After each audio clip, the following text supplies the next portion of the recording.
you know the TV show that brings to you the decision makers who determine and shape the country's policies and programs? Bottom Line is the show to watch. Well, join Asmi Uba as it brings to the table movers and shakers of society and policymakers whose decisions have direct impact on your lives. Bottom Line comes up every Thursday at 7 p.m. on Slbc TV, channel 31, with Asmi Uba.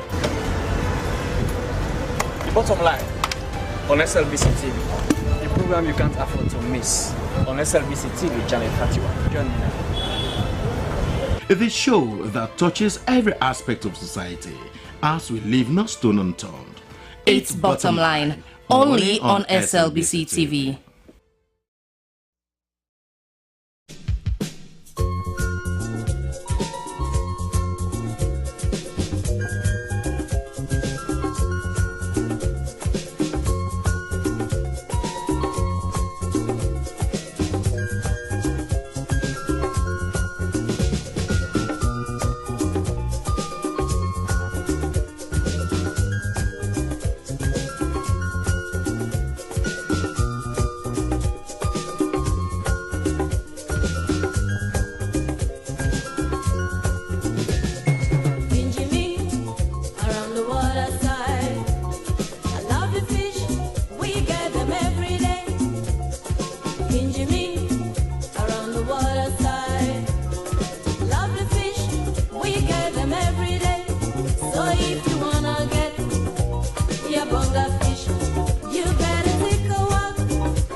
A place cannot produce poems.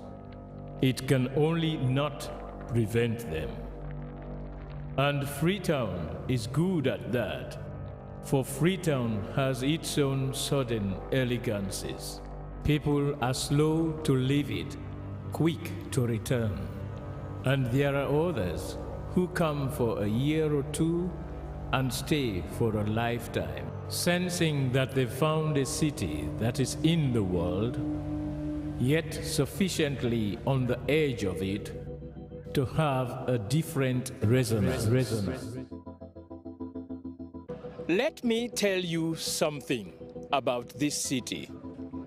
All of us, we're all just passing through, and we've all been here forever. Those who came, those who stayed, those who never returned.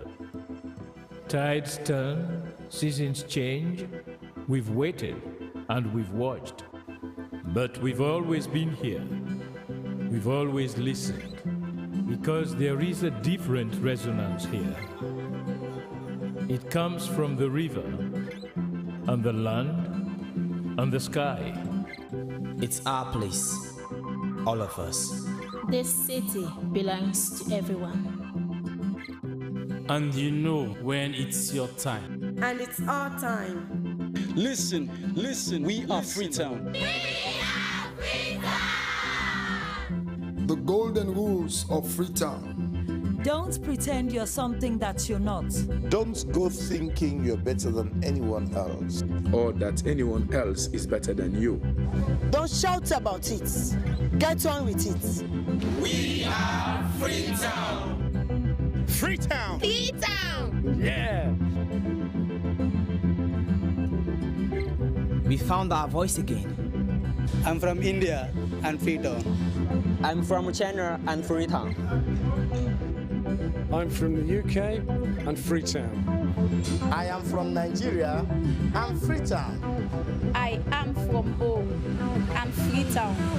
This city belongs to everyone. The fishermen, the taxi driver, the barber, the drummers, the dancers. All of us. All of us. Everybody. We are Freetown. The past is ours. The future is ours. It's our time again. And this city belongs to everyone. The playwright, the greengrocer, the teacher, the dog. This space is ours. This light is ours. The beaches are ours. The rivers now we own. The roads are ours. The bridges now we own. We are Freetown. We are all visitors and we've all been here forever. We've got the mightiest river. And the biggest sky. And there's a resonance again. Freetown. Freetown. We are proud of this place. We love this city. And we want you to love it too. We are proud of this place. Now pass we all they pass like stranger them, but we all don't dare from them.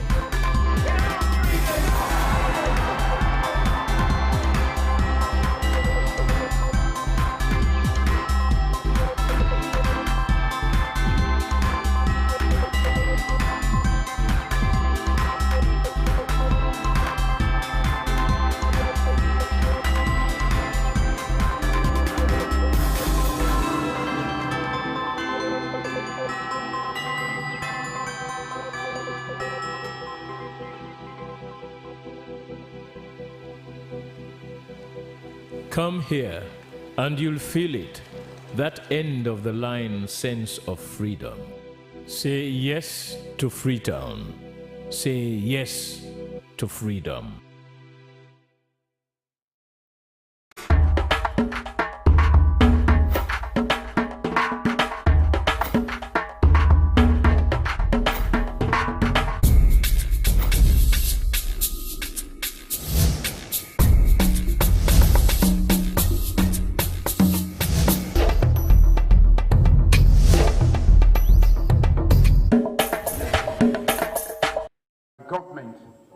Unanimously approved a safe motherhood bill. This bill will include a range of critical provisions to ensure the health and dignity of all girls and women of reproductive age in this country. I was 16 years old, and at that time I would go to school. But during the time I would go to school, I ended up falling belly. So I go to my friend after school, I go back at time. I said, so what you want to do now? Follow me, no. And I said, Pastor, I go back, go buy medicine, why are the probably belly? And I said, okay, I see no problem. I went to my call, I go buy the medicine. When I buy the medicine, I can't do it. But during that process, I almost lost my life. I bleed a lot to the extent I want to die. Pastor, they washed my fingers when I was in hospital.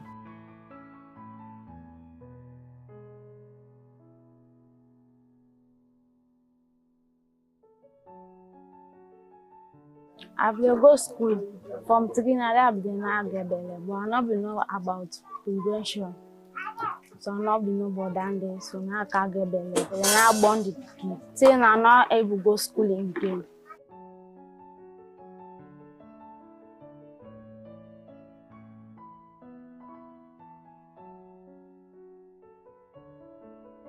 I mean a victim of rape.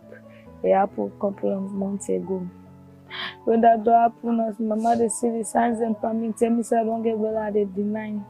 So from I get the belly, so I need to go school again. I stop me school. My friends they mock me and they laugh me.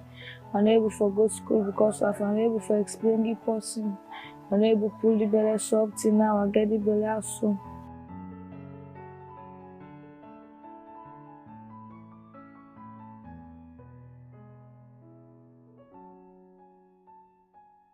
I get one picking for men. They go school. I end up forget belly. I vex. People and talk to me, say I left her. End of the day, go get one bad party, go advice and say, they go pull the belly. But me no know. When I let someone I come, I see they cry, saying belly, they are not waiting the power watcher. I see they bleed. I say, what's happen? I begin to cry, I rush, I begin to cry, and I say, what's happening? They do so. He say, auntie, I'm afraid for telling her, one is company, they go school, and can me go to outside and go pull the belly. The tell her they rush to Ghana for go cottage. The doctor then try the level best, but the beginner will make come. He end up dying.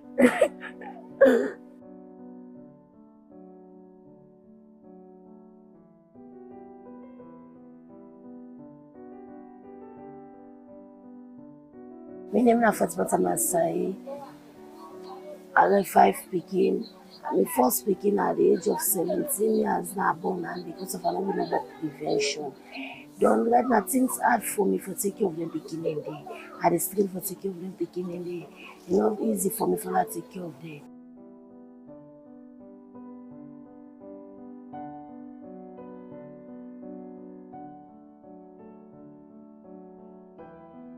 Tere I be get the belly. I no be dey na town, I be dey na village. Later I go na hospital, I go do the test, my belly. I be dey do 2-3 business there, so I no be dey get time for go to the clinic every time.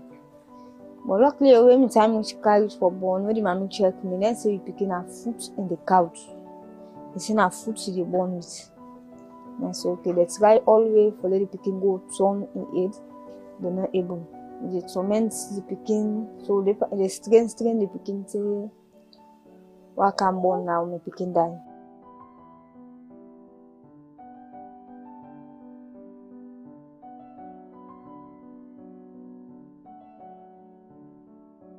We can get some picking there where na incest. Na the family they be, in most cases the 90 cases na the family, the neighbor. The one way na the family, something na the daddy gi and belle. E no want the belle. So no way, pass go drink medicine. Way, e no want the belle. And because of you no want this belle and daddy gi and belle, pass. At times they go police station. They go report. At times they go want for talk and a host. But when not to host talk, not to chief talk, na police talk, then can go na the police station. Then police will give them referral, then come na the Rainbow Center. And when they can come at the Rainbow Center again, especially when the daddy give the belly, the pikin then can knock you want the belly. But we can talk to them, counsel them for their life. One of the best things that can happen to any family, now forget pikin. Now for let woman get belly and then it deliver the baby safely. So na salon, we don't do everything we can for make sure say the woman then we get belly, then they carry the pregnancy and deliver safely.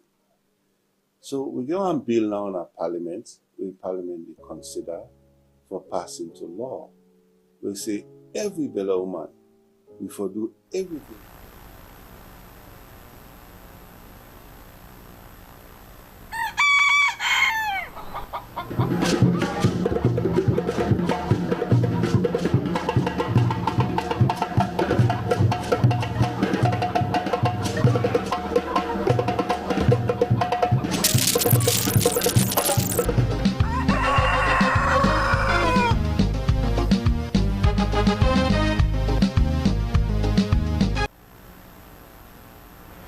From the Sierra Leone Broadcasting Corporation television, this is your program, Good Morning Sierra Leone, the program that always starts your day. I am Sheku Smiler.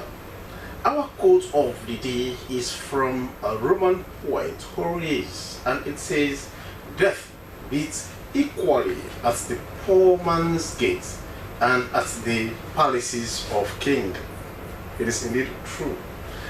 Coming up in this edition of the program, Good Morning and Sierra Leone, Office of the Chief Medical Examiner reveals autopsy result of the two pupils at the National Pentecostal School.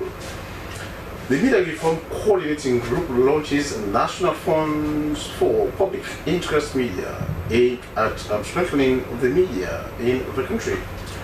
And also in this edition of the program, Good Morning Sierra Leone, Media Matters for Women engages women in 5 districts on the Dewey and the Customary Land Rights Act. All these are more lined up in this edition of the program, Good Morning Sierra Leone. But then, I just, it is imperative that I inform our viewer and our listener but we are using this particular studio. As you can see, the background itself is different. It is because we are giving a major facelift to our main or major television studio upstairs. The reason we are using this particular facility is just, it is temporal. In a few days' time, we will return to our well, I can say newly refurbished, because a major facelift is at present given and to the main TV's and the studio. This is Good Morning Sierra Leone, and I am Sheku Smile.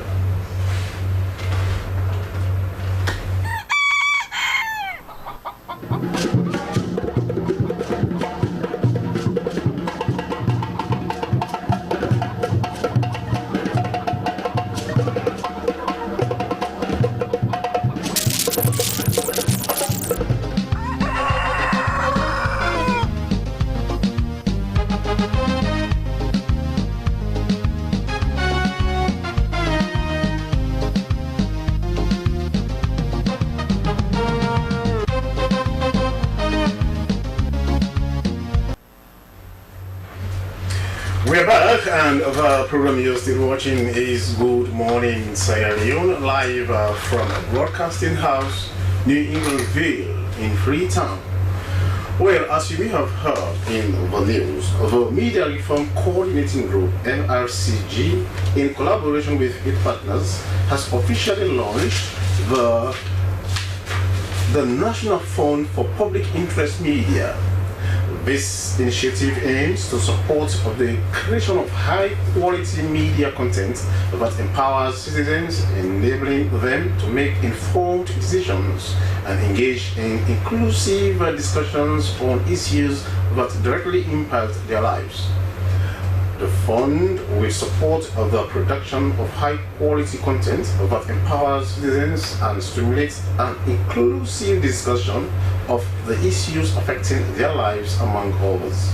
Well, for more on this, I have in the studio the head of program, MRCG, Augustine James. Good morning, Mr. James, and welcome to the program. Good morning, and thanks for having me. Funds for the promotion of public interest media.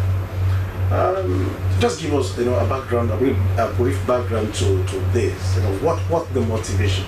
Okay, now in 2022, April specifically, there was the first ever Media Viability Investments Conference, which created 7 key recommendations. Now, out of the recommendations, recommendation 6 talks about the public interest fund for public interest media. So we had our partners, the International Fund for Public Interest Media, who are more into public interest media creation across the world. They saw the idea and decided to fund that particular initiative. Now, the model they are using is they gave us the seed money to establish a secretariat and also have an operating framework for the fund. Now, the government itself also promised committed to giving part of the fund, which we are still expecting. And when the funds come, then we start rolling out. But as recent as last week, Thursday, we had received some funds from IFPIM and also from BBC Media Action through one of their donors. So we have launched the project. Now it is a grant-making phase we've launched. Now we are starting to give out these physical grants to media institutions who are. So do we know, now you said you've got initial funds, yes, and support from these two organizations you just mentioned. Yes. Do we know what is in the kit? Yes, we have received $60,000 as of now. So that is what we have. We are starting with it. It is a pilot phase. So what we are going to do, we have already put out a call for application. We are receiving application for the next 30 days. So after the applications come in, we'll look. We have a technical committee that will review all applications.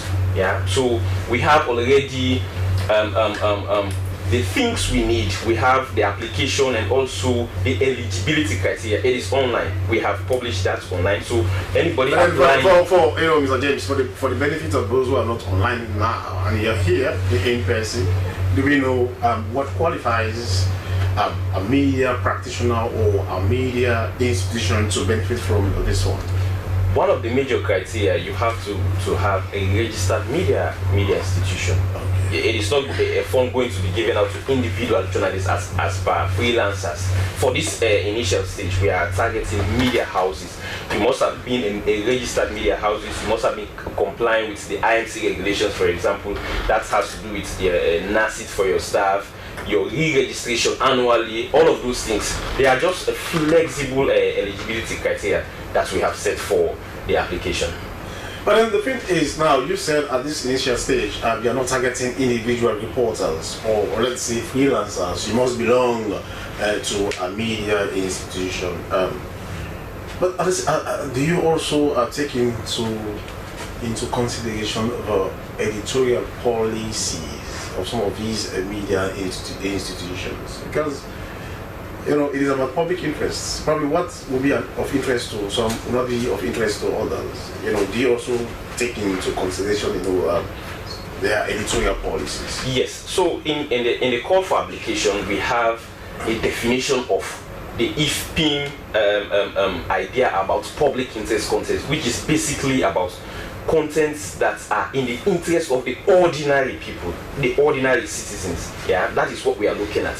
So once you know you have been producing content of such nature and you have a particular one you want to do but you lack some funding, you can apply. Then we'll look at your application, review it thoroughly. It has to go through several stages because it is a highly competitive phase you are going through, because this is a donor fund and we want to make sure when we give out to somebody, that somebody actually worth the funds we are giving, and at the end of the day, the somebody or the institution will do justice to the fund.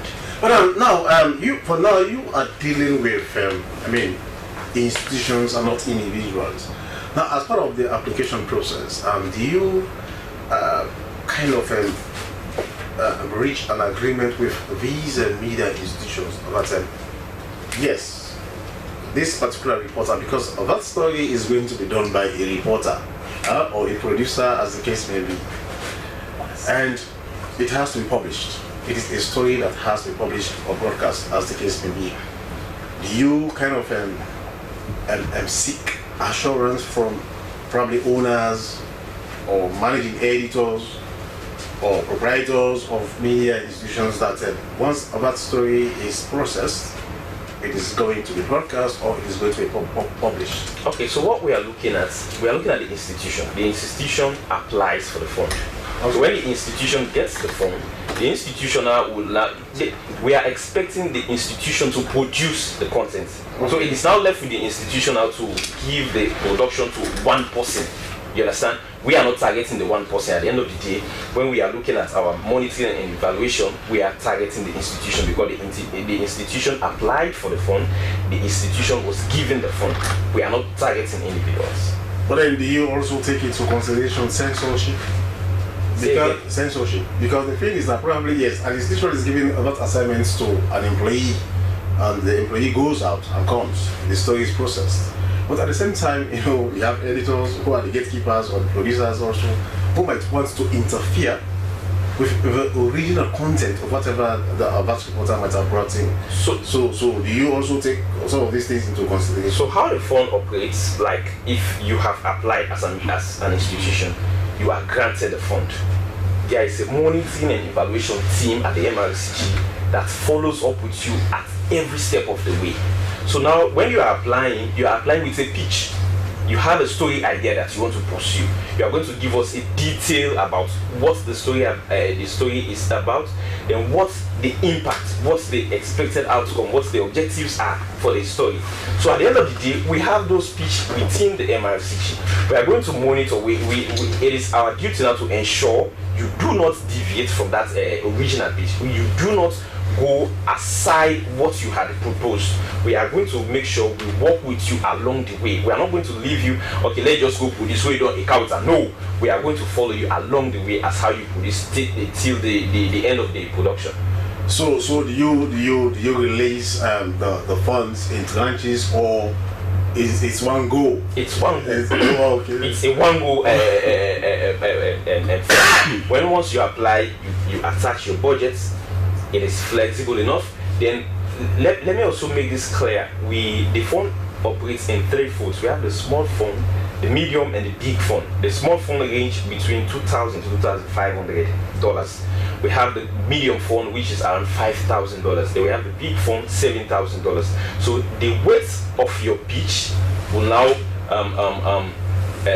inform our decision, the decision of the technical committee, because you may apply for 7,000, but the weight of your pitch, the story you want to do, may not worth that amount. So we'll now review and say, okay, you pass all the tests, you are qualified, you meet all the eligibility criteria, but this story idea that you have applied for $7,000 is actually not worth the amount. So we'll now maybe reduce it to 7,000 or 2,500 as the case may be. Are you talking about a story or series of stories?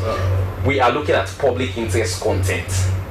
Yes. So in other words, it could be one, it could be two, yeah, it could be three. Yes. But then you also fund documentaries. Exactly. Okay. Yes.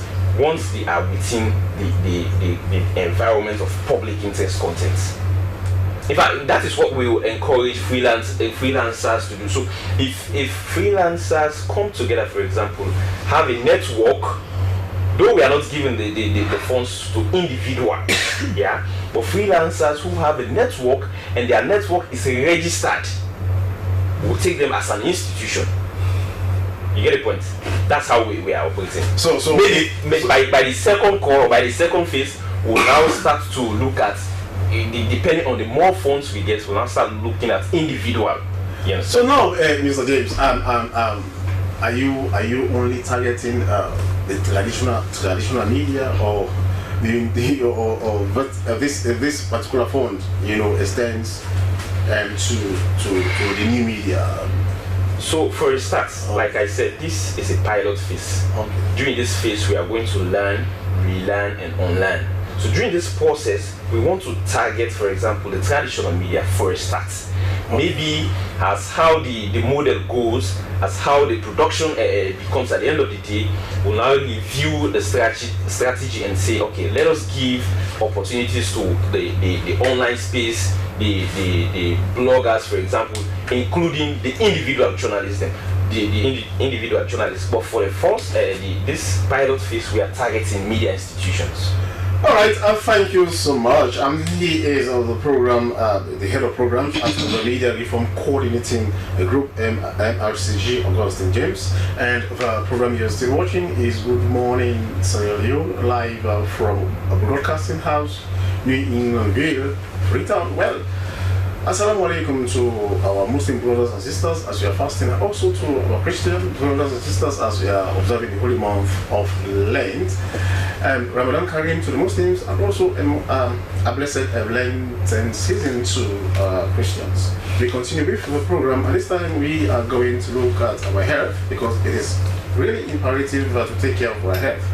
So the health tips for today, the tips on health, let's watch as a medical expert discuss the differences between heart-borne acid influx and GERD, where conditions often confused for each other. And some, some do's and don'ts that can help if you are experiencing symptoms. Let us have a look at that. Burning, burping, bloating. Could your heartburn be a sign your health is in danger? Dr. Frida Lewis Hall, Chief Medical Officer of Pfizer, is back to help explain why that burning sensation in your chest could be cause for concern. Welcome back. Oh, thank you. Always great to be here. You know, we call it heartburn, but it doesn't really have anything to do with our hearts. Instead, heartburn can be a symptom of acid reflux or GERD, otherwise known as gastroesophageal reflux disease. It pushes back up into our esophagus. Now, more than 60 million Americans experience this at least once a month. We've been talking about it as quote-unquote heartburn. In addition to those symptoms, you can have things like that sour taste in your mouth or a feeling of nausea after you've had a meal, or even regurgitation, kind of the food coming back up, burping, bloating, as we saw earlier, as well as sometimes stomach discomfort and upper abdominal pain. In addition to that, if you have GERD, you can experience chest pain, difficulty swallowing, a sore throat, hoarseness, and even sometimes a dry cough. And sometimes people complain that they have this feeling like a lump in their throat that they just can't get rid of. They should talk to their doctor. Press everything up. Don't eat overly large meals. Don't lie down right after a meal. Don't eat too close to bedtime or within 2 to 3 hours before you lie down. There's some do's that go along with this. So do maintain a healthy weight. Pregnant women, people who are overweight or obese can actually be more susceptible to GERD, so weight does matter. Do break your meals up into small meals over the course of the day. Make sure that if you're experiencing these symptoms, you elevate the entire upper part of your body. And you can do that by elevating the head of your bed, or you can do it by sleeping on a wedge so that this part is up. We do have a viewer, Vincent, who has been diagnosed with acid reflux, who has a question. Vincent, welcome to the show. Thank you, my brother. And what is your question, sir? You know, when I do experience heartburn, it is extremely uncomfortable. The belching is quite embarrassing, especially on dates. What exactly should I not be eating? I'm going to talk about foods to avoid. Citrus fruits, things like tomatoes, chocolate, mint. We are back, and the program you're still watching is Good Morning Sierra Leone, live from the Sierra Leone Broadcasting Corporation television and through our social media handles. We continue with the program. Media Matters for Women, with support from UN Women and Irish Aid, has engaged women in 5 districts on the GUI and Customary Land Rights Act. The engagement was part of the CAP of a Knowledge, Attitude and Practice survey done to strengthen women's education on the GUI and Customary Land Rights Act. In Bombali, Carabiner, Potloko, Kenema districts and the western area rural, where the engagements were held, women expressed interest in being part of the entire process, especially knowing their rights as women, noting their bitter backstories. Aibatu Kamara is the Monitoring and Evaluation Officer of the Media Matters for Women, and she herself was in the studio. Good morning, Aibatu, and welcome to the program. Good morning. Now, Media Matters for Women.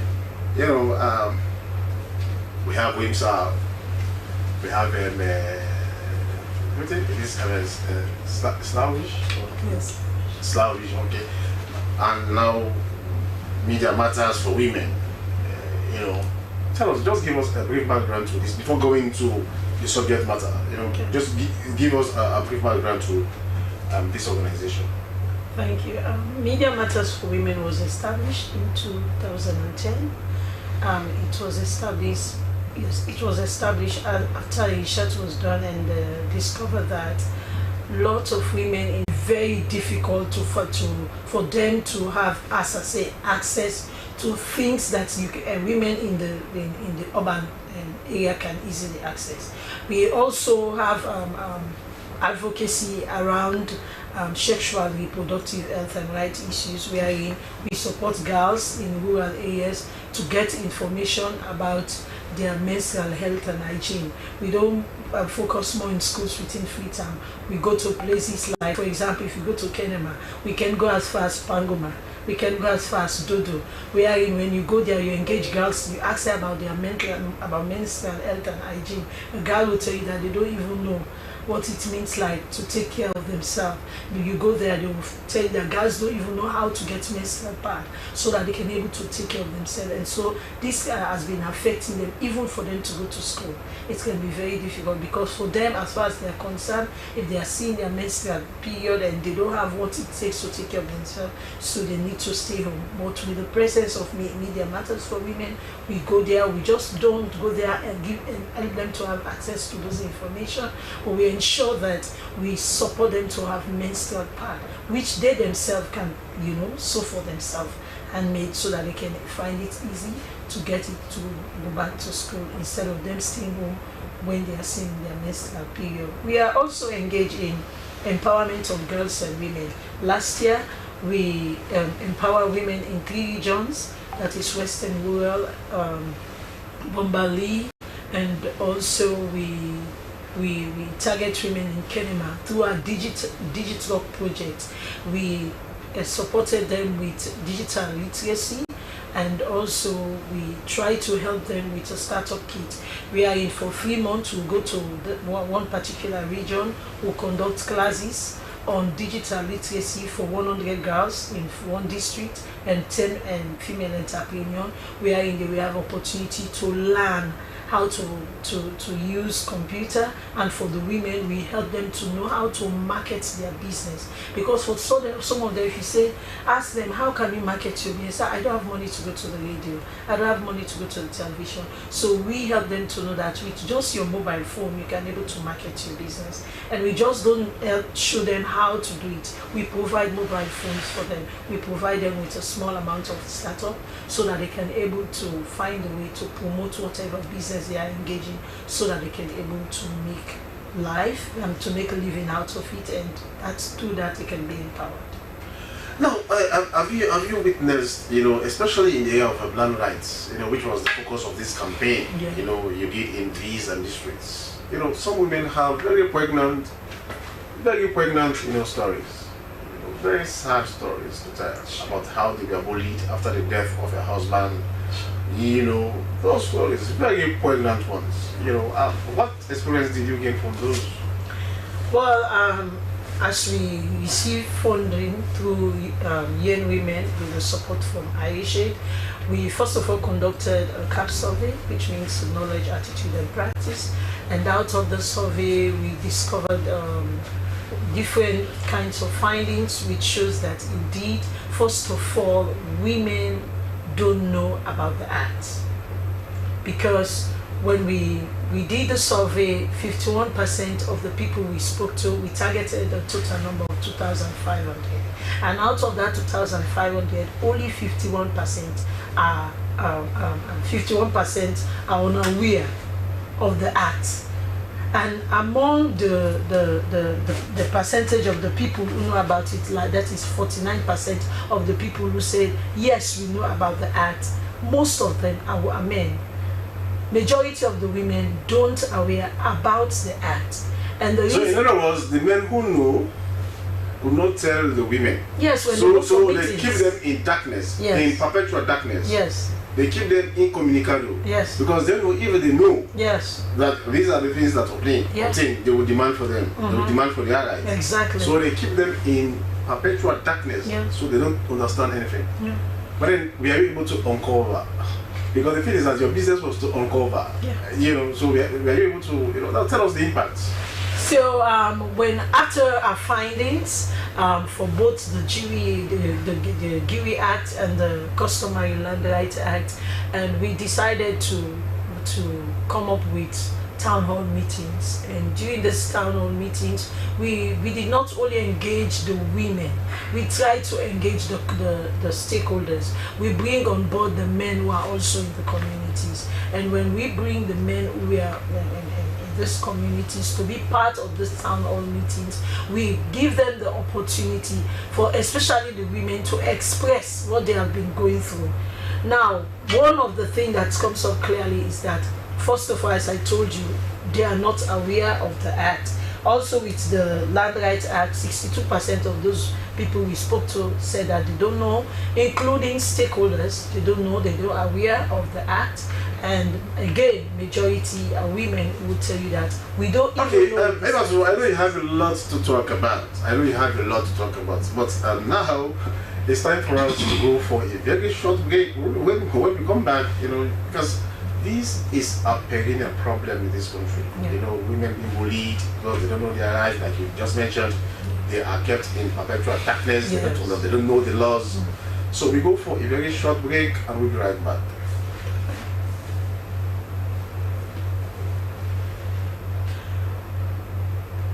As a mother of the house, whenever I want to prepare palm soup, there's no need pounding palm fruit. All I need is Nkulenu's Ghana's original palm soup base. My soup is done, and its preparation, it is not difficult at all. Nkulenu palm soup base, it's easily done with no difficulties. Just take few ladles and your soup is done. And its flavor, it's amazing. This is Nkulenu's Ghana's original palm soup base. And this is Nkulenu's Ghana's original spiced palm soup base. Iron fruit and turkey berries are naturally added. Also available Brown Gold Natural Cocoa Powder, Sunny Gold Brown Sugar, Neat Fufu Flour, Shito, Pisa, and Moringa. All available at Nyami Ado Enterprise, 1 Lower Waterloo Street, Freetown. Nkulenu palm soup base. Ghanaian original taste.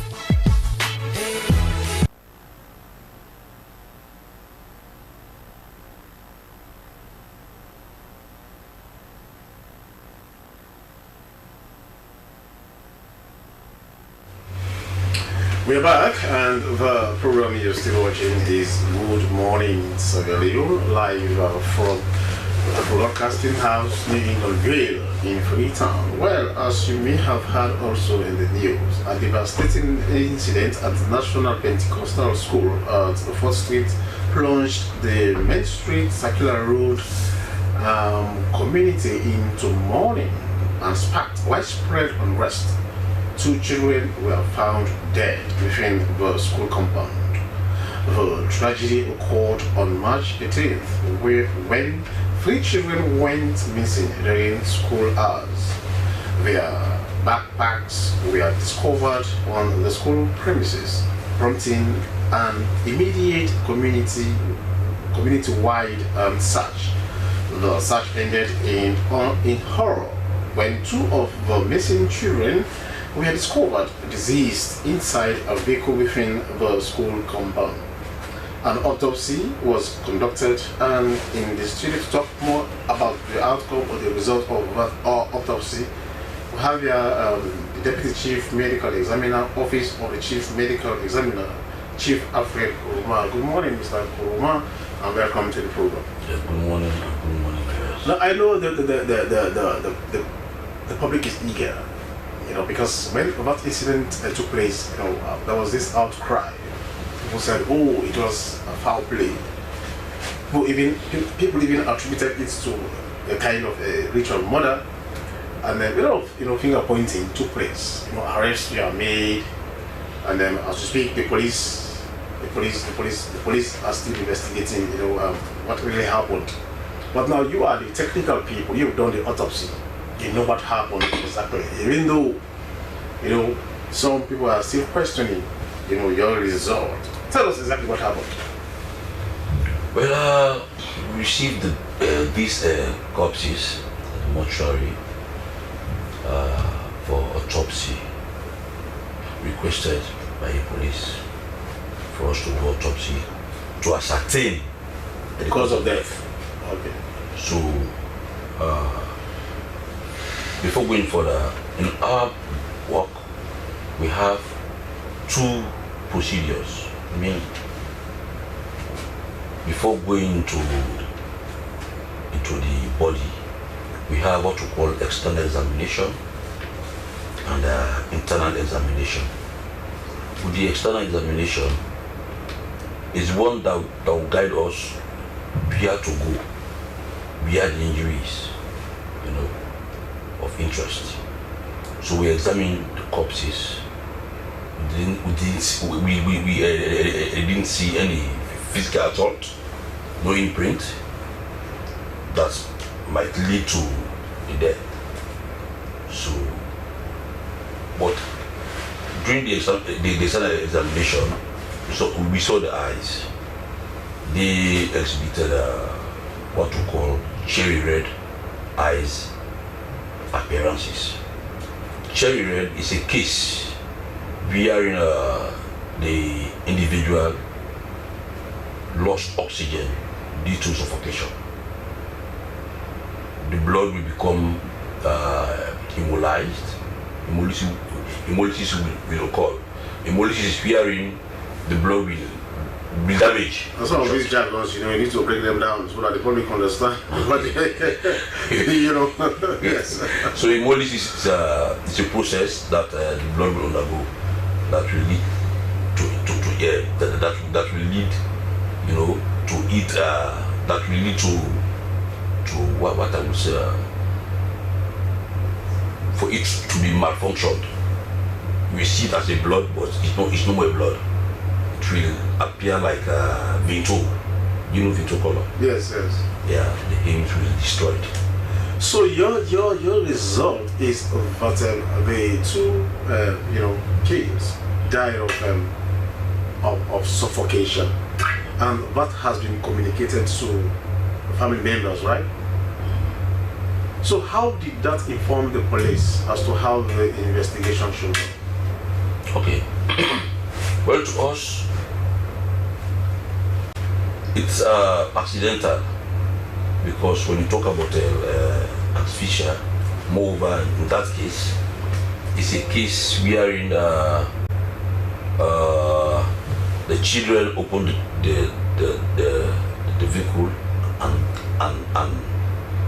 get in.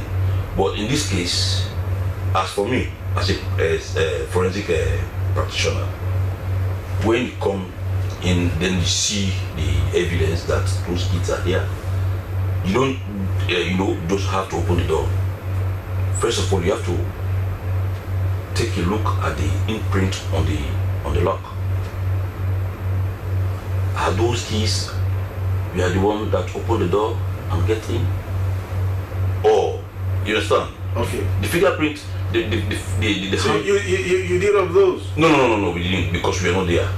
Of course, the guys that went in and get the kids out of the vehicle, or I could say they destroyed the evidences.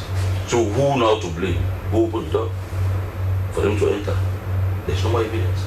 But as for us, scientific investigation, they were suffocated.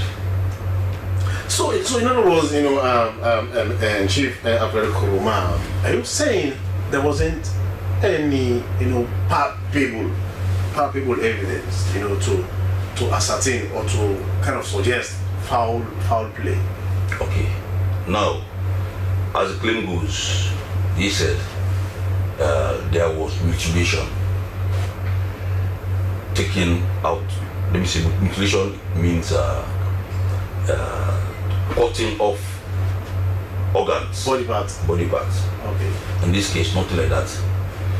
Then, in the case of ritual murder, as they alleged, not only cutting off body parts, the blood is also necessary in this case. So we examined the corpses for punctured sites. In the event of taking blood, there were no puncture sites. In areas where you can locate veins, there were no puncture sites. So for us, those kids suffocated in a closed door, wherein oxygen got missing. They, of course, in the process, you inhale oxygen and give out carbon dioxide. So in a closed door, there must be suffocation. So you can only take in out the carbon monoxide, which is very toxic. Exactly, and give out again carbon monoxide because the environment is closed, tight off. All oxygen carrying, capacity within that environment have been destroyed. So there will be no option unless passing out. Now, as a forensic expert, and also somebody who does autopsy, what would you, in a way, advise? Because we are talking here about kids, very innocent, kids, in an enclosed environment, and then. Although yes, that place is not supposed to be a closed environment because teachers are there, and they must have people. Because in a kindergarten setting, kids even at home, you need to really. They are supposed to be, tightly monitored, because when they are growing up at that stage, they are very active. They want to explore. Anything they see, they want to do, just like that. So, what would you advise to, especially people dealing with the children? Now, in this case, in a school environment, in a kindergarten setting. Well, for me, mistakes are corrected due to incidents. In this case, I will advise schools to have cameras. That is one. Then again, the issue of abandoning vehicles just like that is prohibited. Or when once you have issue with your vehicle, make sure you close the doors properly. You understand? For kids not to go in. So that's it. Okay, thank you so much. He is Deputy Chief Medical Examiner, Office of the Chief Medical Examiner, Alfred Kuruma. Well, we still have in the studio Aibatu Kamara. She is from the media matters, for women. Yes, you've been to these districts. I mean, Bombali, Karine, Loko, Kenema. Tell us, what really do you think should happen now? Because the thing is, you've identified the problem, and it is said that the problem identified is a problem half solved. So going forward, what do you think should happen, especially in the area or the subject matter, or the subjects? Because here you're talking about customary law and also the, right to land, especially for women. So what do you think should be the way forward? As we are working, we are not working in isolation. We are working with the line ministries, especially the Ministry of Gender Affairs. We are working with the Ministry of Land to see that, because already there are land commissions that has been established in most of the districts. So when we go back to those communities and inform them that this is what we find out, and out of what we find out, is it true? And then they will say it's true. All of what you find out is true, and we will ask them, what do you want us to do? And some of their recommendations is that for we to engage the stakeholders, and that also we are working towards to see that we'll continue to engage the stakeholders for them to know that it's good for them to, because most of the land committees in the communities, they will tell you that for some district, they will tell you that we have committees that are responsible for land issues. But who are part of these committees? All of them are men. No women are involved. Well, during these engagements, did you also involve the traditional leaders? I mean, the chiefs. Yes. Okay. There is no way. First of all, during the surveys, we did the surveys in two forms. We did it individual, that's one-to-one, and we also did focus group discussion. During the focus group discussion, right from the survey, we engage the stakeholders with the local people. And then coming down to the town hall meetings, the stakeholders are being invited, and if there are line ministries in any of this district that we are going, like for example the Ministry of Gender Affairs and also the Land Commission, we also ensure that we invite them. We also invite partners who are working in those districts to be part of this town hall meeting, so that it's not for us to just go there and listening to the women, but for us to do referrals. That if we want to say, I tell them now, okay, now if you have issue with land, here is a member from the land committee. You can go to them. They will find a way to support you so that you can be able to have the justice. Well, did you also tell them that they have the right to take their issues to the legal system, I mean to the judiciary for redress? Because the thing is that if you have an issue, you need to know where you can go, for redress. But if you don't know, the problem continues. So did you also tell them that? Yes. In each of our districts, we have district coordinators who are working with our field staffs, and they are the ones who are giving support. They know these women. Mind you, most of all of the communities that we went to, they are communities that we have been working with.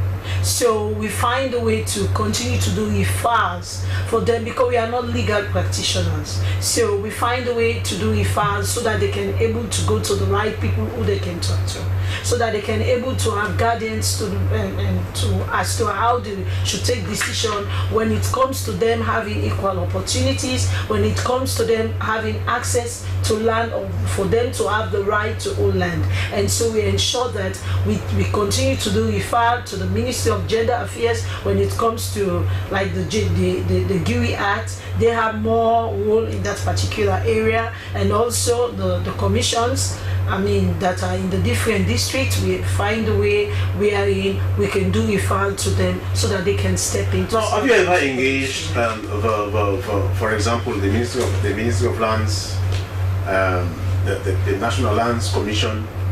Because at the end of the day, now the chiefs will say we are the custodians of our land, but the new Land Act, and also with the creation of this commission, a lot of things have changed, and they are not aware. So, how much have you engaged? Because there are stakeholders in all these. They need to, like, for example, what you our existence to complement government efforts.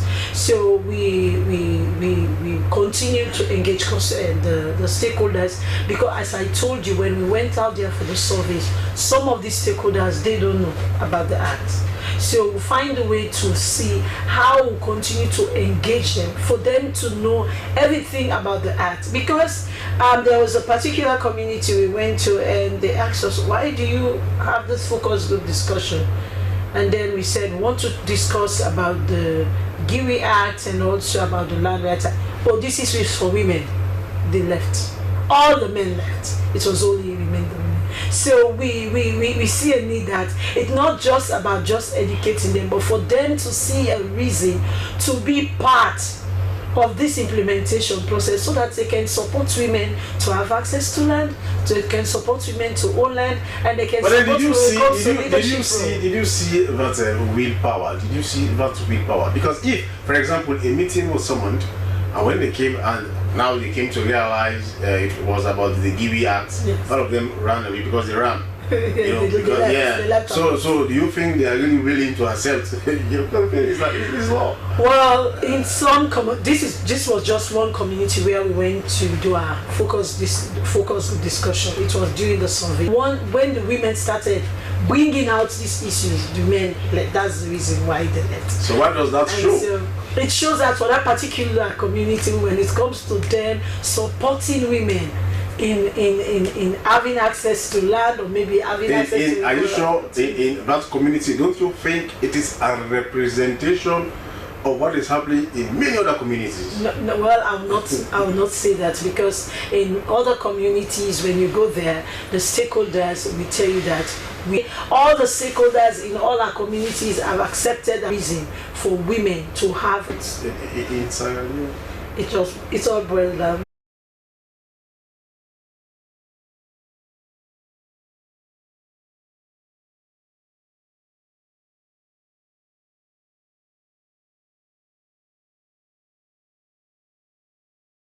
As driven parents demand justice.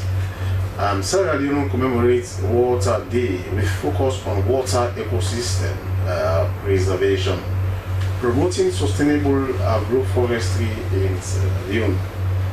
Well, these are some of the stories you can see in the preventives. Well, now the Awoko newspaper says, NPPA and ASSL signed MOU to combat wastages and leakages in government. Whether it's the National Public Procurement Authority signing MOU with another organization for to reduce wastages and leakages in government. Well, this is the major story in this newspaper. From there, I move on to the Standard Times. As you know, we have many times, but this time it is the Standard Times, which says, over illegal mining and inflation, Parliament summons 2 ministries. Darling youngsters, as you know, in his debut against Guinea-Bissau, his first match alone, he's been fantastic. Well, now from there, I move on to the Awareness Times, which happens to be the final paper for today, and it says, as autopsy confirms suffocation as cause of mysterious death of 2 missing schoolboys, Kongasaki monitors police investigations. Health Minister and partners tour Moyamba Hospital. Sludge unveils, well, that is the fund for public interest media to support independent journalism. Well, these are some of the stories you can see in our Awareness Times newspaper. Well, quickly over to you again, my guest here in the studios, Alfred Kuroma, who is Deputy Chief Medical Examiner. Now, Alfred, quickly, we've seen this incident that took place, at 4th Street. This is not a fact. You know, there are some of these similar to what happened. For example, there was a case involving the comedians, the great, and at the end of the day, it was about a vehicle also, an abandoned vehicle in the compound, and the autopsy results we did also came out with the same result as this one. So some people think it is new, but it's not actually new. So what do you tell the public? Which what the public wants them to do. The public's the public view is what they want the professionals also to follow. In this case, no. They are saying it's ritual. Even in the case of Sarah, even after Sarah, we have 2 or 3 more cases of such nature, but they were not of public interest as Sarah and this one. You understand?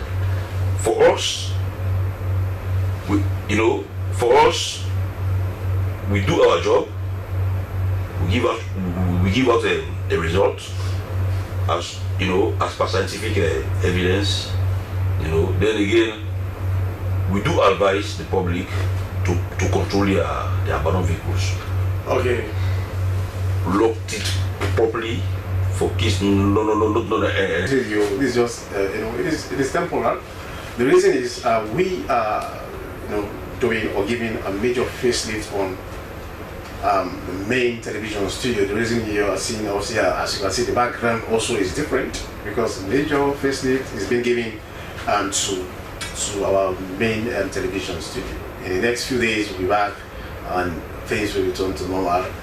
And this also is going to affect some programs anyways for the public. Thanks to our viewer and listener.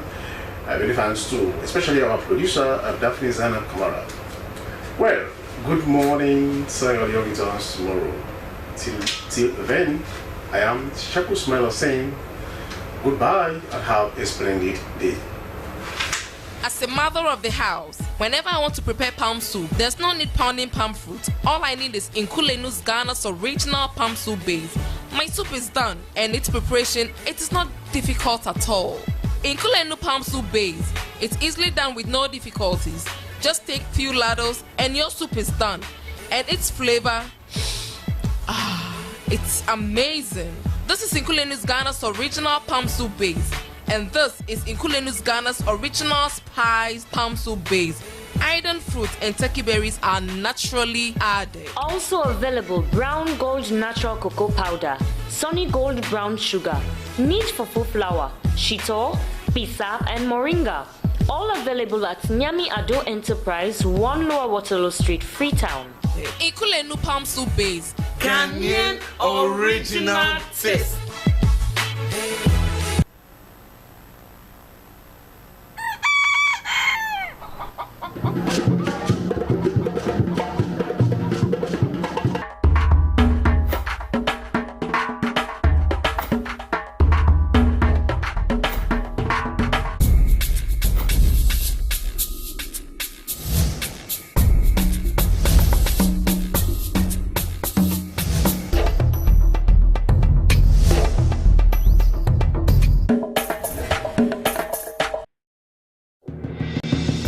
Highwoods Institute, looking to advance in accounting, business management, or digital proficiency. From ACCA to ICB qualifications and workplace proficiency, Highwoods Institute sets you on the path to success. At Highwoods Institute, we offer a diverse range of programs tailored just to meet the needs of today's professionals. So, join the ranks. Achieving your career goals has never been more accessible. Take the first step toward a brighter tomorrow. Enroll now at Highwoods Institute and start a secured future. Visit us at highwoodsinstitute.org or at 92 Pademba Road, Freetown to learn more. Highwoods Institute, the premier destination for career-focused education. You ready for the Zoom meeting today with the investor then? Yes, boss. I'm ready for the meeting today. And I don't download all the reports they sent to me on the internet. Make sure so you get super connection because I don't want one problem during the meeting. Everything is okay. Everything is fine. Counting on you even though we're not in the same office. I will be with you every step of the way.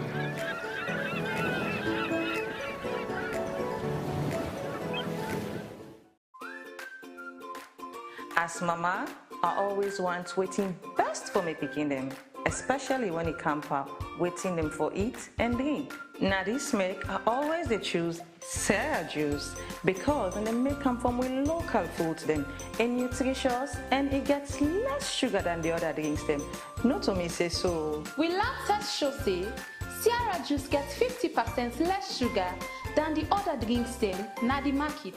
Because we mama they know waiting best for we picking them, now you make we always they choose Sierra juice. Sierra juice is nutritious, it's healthy and it's sweet. Sierra juice, not the taste of Salone. My government has unanimously approved a safe motherhood bill. This bill will include a range of critical provisions to ensure the health and dignity of all girls and women of reproductive age in this country. I was 16 years old, and at that time I would go to school. But during the time I would go to school, I ended up forgetting belly. So I go to my friend after school, I go back at time. I said, so what you want to do now? Follow me, mama, no. And I said, Pastor, I go back, go buy medicine, why are the problem belly? And I said, okay, I see no problem. I go to my call, I go buy the medicine. I buy the medicine, and I can't do it. But during that process, I almost lost my life. I bleed a lot to the extent I want to die. Pastor, they watch me go to the hospital.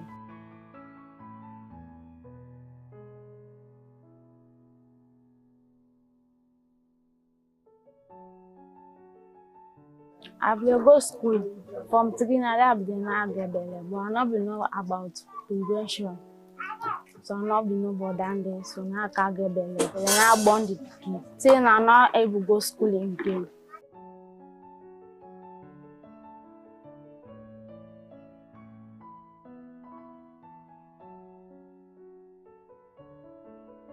I mean, a victim of rape. It happened a couple of months ago. When that door happened, as my mother see the signs and me tell me say I don't get belle, they deny. So for me, I get the belle, so I need to go school again. I stop my school. My friends they mock me and they laugh me. I'm not able to go to school because I'm unable to explain the person. I'm not able to pull the belle so up till now. I get the belle soon.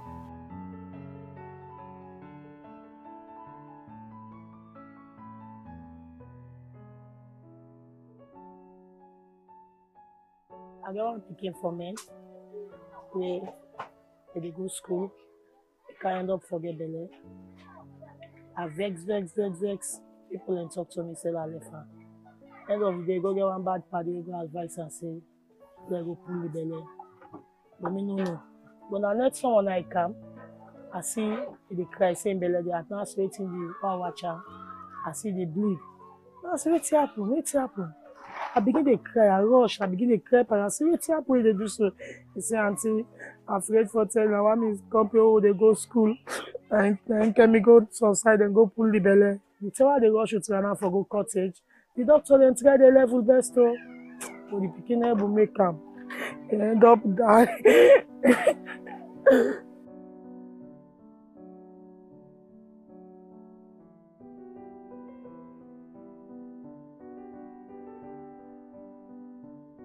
My name is Fatima Masai. Don't let nothing hard for me for taking of them beginning day. I had stream for taking of them beginning day. You know, I had stream for taking of them beginning day. You know, easy for me for that take care of them. Easy for me for that take care of them.